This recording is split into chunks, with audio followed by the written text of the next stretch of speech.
As we get closer and closer to college graduation, it's time for a lot of you guys to start looking for your first job after college. And this can be a really stressful time for a lot of people because you probably are going to have to start paying off student loans. You're probably going to need to move into a new place and start paying rent. So there's really a lot riding on you being able to find a job. Plus, you've got all the emotional aspects of wanting to feel like your college education was worth it and like you're going to be able to have a successful career after college. Now, the last thing you want is for this job search to be really overwhelming and to drag on forever. So here are 5 tips to help make your job search a little shorter and a lot more successful. First of all, decide what you're actually looking for. Not just what kind of job you want, but what kind of companies or employers you would ideally work for.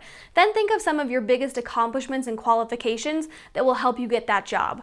Not only will that help you in the interview process when you get those questions like, why do you want to work here, or where do you see yourself in 5 years, but it will also help you narrow down your search so that you know which specific jobs to apply for. That leads to the second tip, which is don't waste your time applying to jobs that you know aren't going to work for you. It's easy to want to pepper your resume out to as many people as possible because thinking of the theory of, well, fish with a wide net, the more job applications you send out, the more job offers you're likely to get. But if you're not qualified for those jobs or they're not going to be a good fit for you, you're never going to get those job offers anyway. In fact, it's probably only going to lead to ultimately discouraging you because you're going to send out dozens or even hundreds of applications and you're never going to hear back from anybody. You're much better off finding jobs that you actually want and that you know you're qualified for, and then taking a lot of time making that application as perfect as it can be so that you can end up landing one of those jobs that better suits you. Tip number 3 is have a list of companies that you'd ideally want to work for, and then keep checking back for their job openings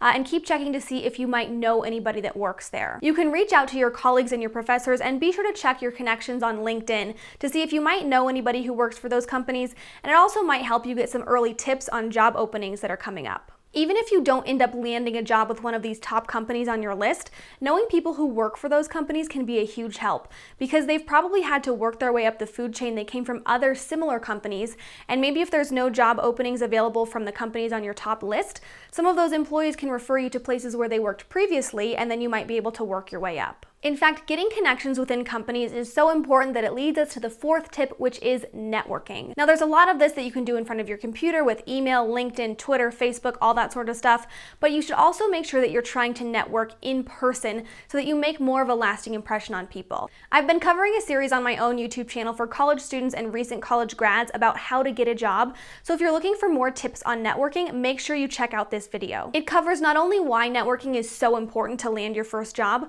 but also covers some tips and tricks about what kinds of people to network with and how to get the networking ball rolling. And the 5th and final tip is that you need to specifically customize both your cover letter and your resume for every job you're applying for.